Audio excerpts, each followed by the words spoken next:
It's so interesting how yesterday I made this video called Density is Yummy. And then for the remainder of that day, life was like, oh yeah? Well, here you go. Um, yeah, so yesterday I was facing just immense amounts of density through my heart center. And I was having a tough time with it. I noticed that I kept going into distraction, like a lot. Um, and there was just something that was convinced within me that, oh, I don't have the capacity to be with this right now. And it was kind of an interesting doorway I experienced yesterday. This doorway into strength, like kind of owning the fact, like, oh wow, I don't feel like I have the capacity to be with this much heaviness or this much density in my heart center. Just kind of like letting myself be that way, like, God, I just don't have it. I just don't have it. Somehow, for me, that brought about this inner shift where I realized, like, I can't be with this. Like the Matthew, the character of Matthew, the lowercase self, the egoic Matthew. It's like, no, that part can't be with this. But kind of recognizing, like saying those words or something like, the lowercase Matthew can't be with this. It just opened me up into the space that could be with it. And sometimes that's the pathway of surrender, is we just kind of own our egoic limitations. Like sometimes the ego wants to be the healer, wants to be the one who's going to feel through everything and dissolve everything. And it's like, we will learn every single time that the ego can't do this. And I think when we really own that in our own self, like I had to do that yesterday. I was like, I can't feel this. I actually can't be with this. It's like the owning of that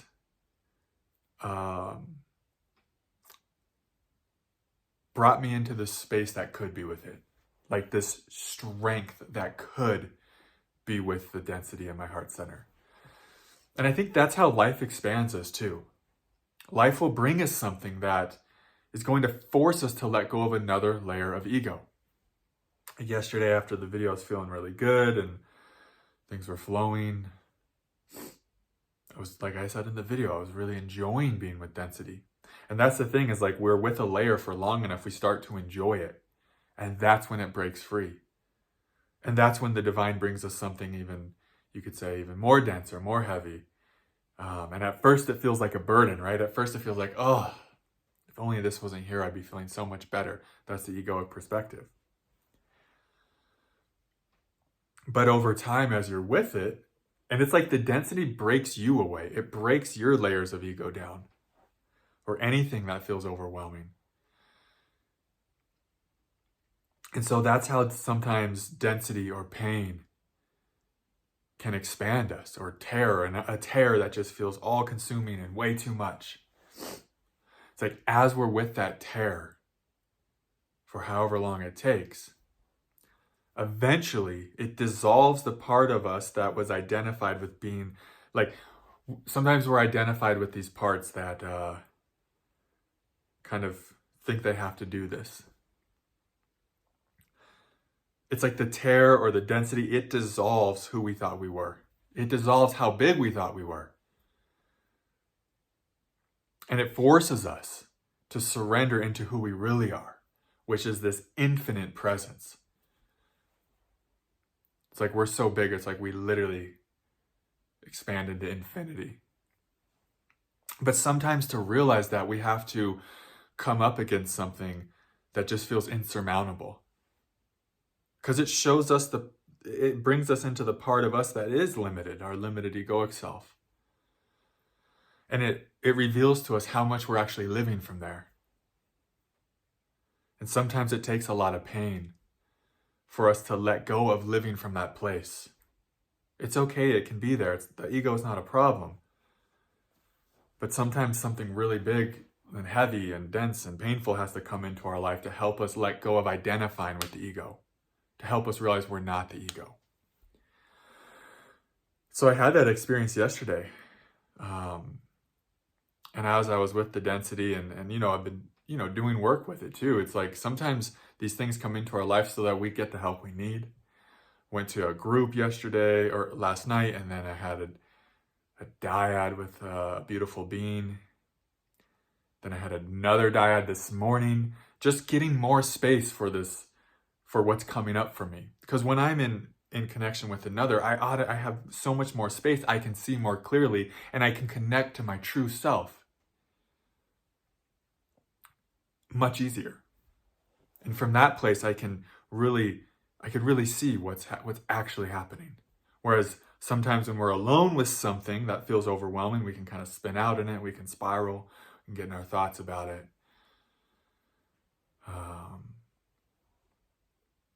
And it can be hard to feel certain feelings by ourselves. I was even saying that in the dyad this morning, that wow, I was saying something like, wow, my nervous system, it feels like it's finally opening, it's relaxing. And I was saying, like, sometimes some of the parts in me need just another human witnessing me to like really let go. Because a lot of this stuff in my body is like fear of other humans. I can feel it. It's like relational stuff from when I was young. Oh my God, Dad was really scary, or whatever the case is. And so it's like letting that fear be with another. And a dyad's a nice space because you're just being witnessed. No one's saying that you should do this or, hey, I didn't like that. It's just like a very neutral witnessing presence. And so these parts get to come out of hiding, and they get to like slowly realize, okay, I can be relaxed around another human. Whereas when we're alone, it's like they're not getting that yet. They almost, in my experience, some of my parts, they just like need another to realize that they can exist and like relax. And so I felt that happening in the dyads. And in the dyads, I was realizing, and that's actually where some of these realizations came online, like, oh, I can be with this. I have the strength to be with this. I have the capacity to feel this. Whereas when I was alone yesterday with it, with this new layer of density, I sometimes was believing differently than that. And I was sometimes we can get kind of possessed by our fear. And I noticed that yesterday, like that was I was going with the fear. I was going to check the phone or going in to watch a video that I didn't even really want to watch, or whatever the thing was, I was actually being taken by the fear in that moment. And that's not what the fear actually wants. The fear actually doesn't want you to believe it. Because if you believe it and you get pulled by it and you're identified with it, it's not getting the presence it needs to heal. And so I realized that how much I got identified with the fear or the density yesterday. I just got carried off by it, and then that can happen.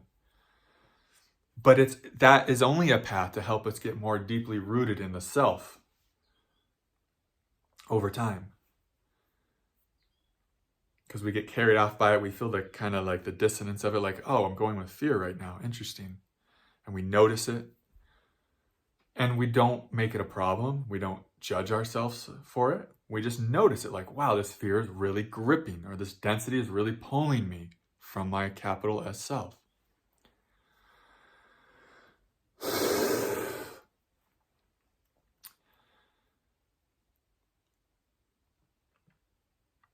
And so we kind of have to go with that.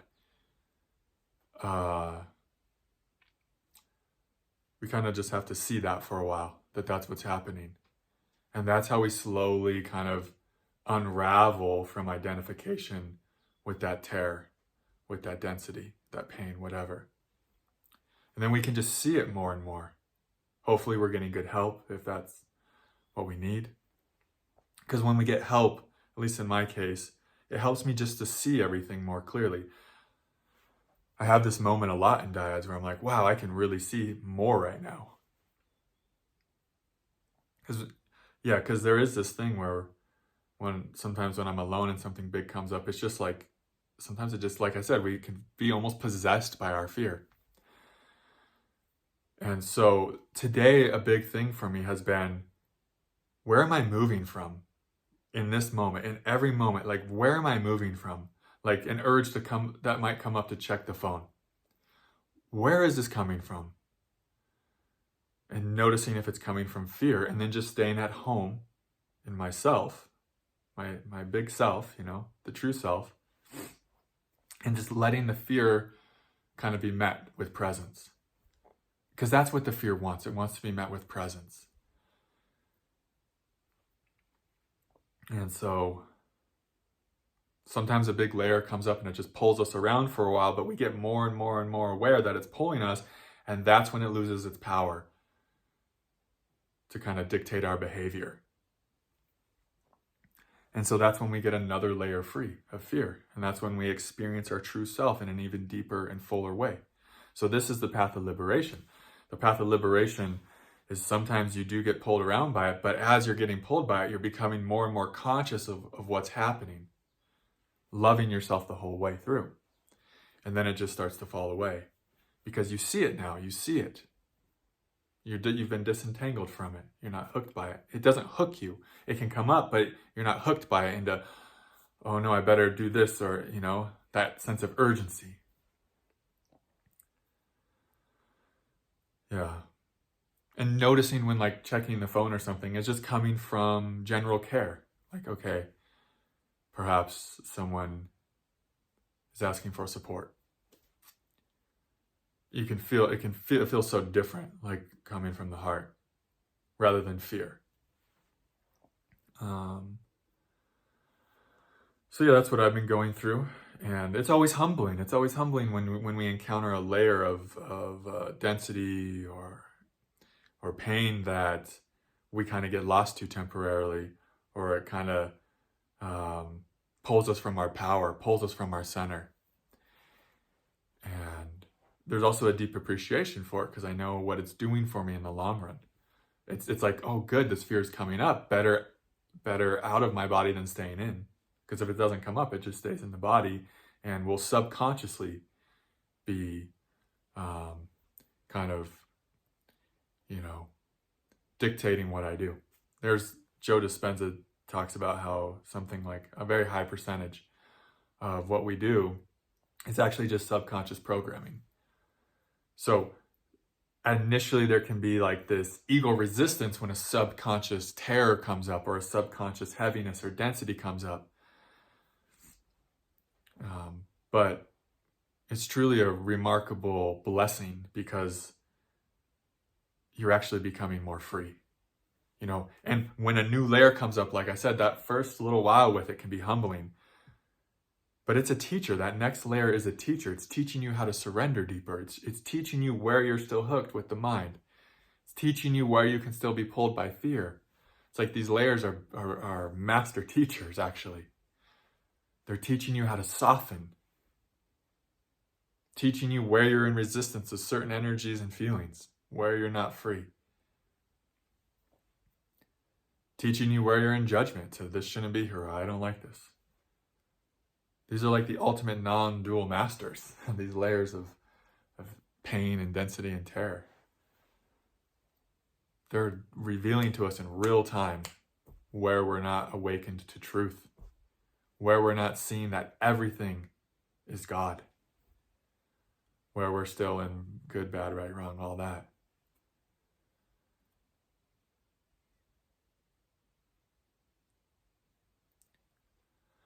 So yeah, I'm still a student, of course. I think we're all still students. Forever, right? Even my teachers, they'll still be students their whole life. Like we're all students to life. And it's always, there's like a nice, like a refreshing reminder of that when you're getting kind of pulled, You're like, and maybe you haven't been in a minute, and all of a sudden it's happening again. You're like, oh yeah, oh yeah, okay. I'm not the one who does this. It's like these times are also an opportunity to give your life more fully to the divine. Because like I said earlier, they show you your limitations. They show you, oh yeah, I'm not the one. I'm not the healer. I'm not the fixer of this. Like it shows us yeah, where we're still hooked with the mind, ego. Yeah, I think that's good. Feels pretty complete. So that's what's going on with me. Well, working with the body a lot too has been really good. Did some yin yoga after my diet this morning. That helps give the fear in the body or the density in the body contact. Like you're giving it contact when you're doing that. I was doing some yin yoga. And it's something came through at the end of my diet that was really, really helpful. It was like, oh, I can relax into this energy that yesterday felt so intolerable or something. There was this sense of I can stay relaxed no matter what's coming up. And that's something yesterday I lost touch of. That's true, that true power of we can stay relaxed no matter what's coming up. And maybe the egoic nature can't. Maybe the egoic nature's freaking out. But who you really are is always staying relaxed, is always allowing, is always welcoming very lovingly whatever's here. It's always embracing anything that's arising. And towards the end of today's diet, I just felt myself merging more with that true nature. And then holding space for the ego, holding space for the parts of me that were resisting with love. And yeah, it was really quite a shift. And so that's the thing, is these layers, they come up and they shift us. They shift us from ego identification into our true nature. They're just trying to do that as much as we need it. That's all. And there's nothing wrong with being identified with ego. Don't make that a problem. Don't be hard on yourself about that. It's part of the process.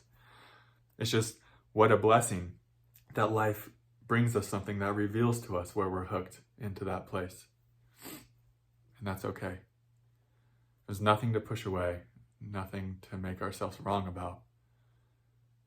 Just gentle noticing. And then coming back into the feeling itself, whatever that might be. And just resting there. Just resting there. All right, that's good. Yeah, I love you guys so much. Thanks for your support. It's been a real honor to meet with you guys in sessions. Yeah, I really enjoy it so much. Thanks for joining the communities. Thanks for donating. See you in the next video. Namaste.